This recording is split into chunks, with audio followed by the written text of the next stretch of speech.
back we used to set up, so much further off, I feel like, and it's like the umpire had a lot of vision when we would set up a little bit further off. Do you do anything with guys on like angles of their body or anything to give the umpire a better look since we are sitting more on the plate?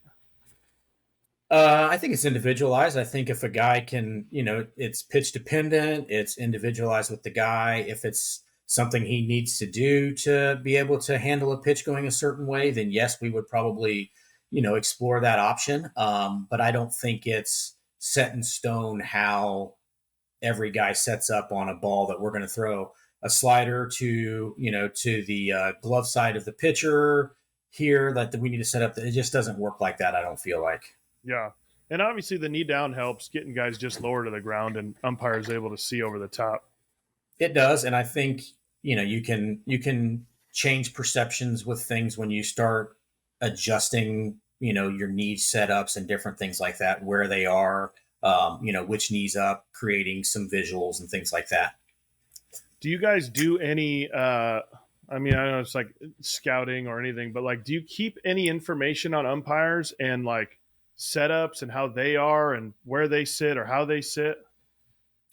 I mean, I think as we go along, our guys start to realize that that's a part of it. I think I don't necessarily think we study it, but I do think that they kind of talk to each other because most of our crews that we have during a series are 3-man crews. So you're going to get each guy twice, and you may not be catching with the same guy each time, but it may be a conversation where, hey, last time, this guy was giving me some here.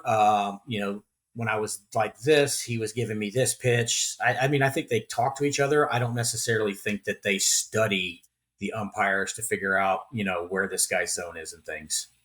How freaking great is that 6-game schedule?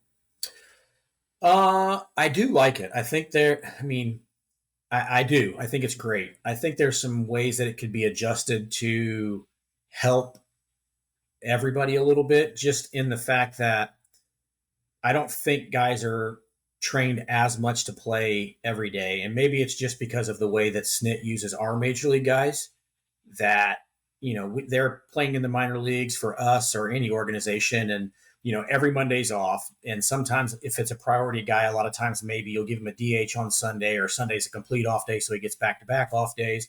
But then he goes to the big leagues and he's used to playing 5, maybe DHing one of those 6 days a week, and goes to the big leagues and plays 20 something straight days. So I think that it could be adjusted a little bit. And I definitely think for starting pitching, it could definitely be adjusted, because you're really only pitching on a 5-day rotation once a month in the minor leagues. Whereas in the big leagues, you're pitching every 5 days all the time. So I think if they could float that off day somewhere between like Monday and Wednesday, I understand not doing it Thursday, Friday, on the weekends, because those are big gate days. Mm-hmm. But like if it would float a little bit on those first Monday, Tuesday, Wednesday, and kind of maybe extend the amount of time you play in a row, I think, especially for starting pitching, I think that could be a huge benefit. But it's great. I mean, it really is. Like I can go into a city and see both guys catch at least twice in a homestand, instead of only having a 3-game series or a 4-game series where, the way the rotation's working out, the starter's got 3 of those 4 days, and you only see the guy that's not the priority guy catching once. So it is great in an evaluation standpoint. But as far as preparing players for the big leagues, I think there could be some adjustments that would make it closer to the big leagues. But I mean, I get it. I understand the travel. I understand the money. I get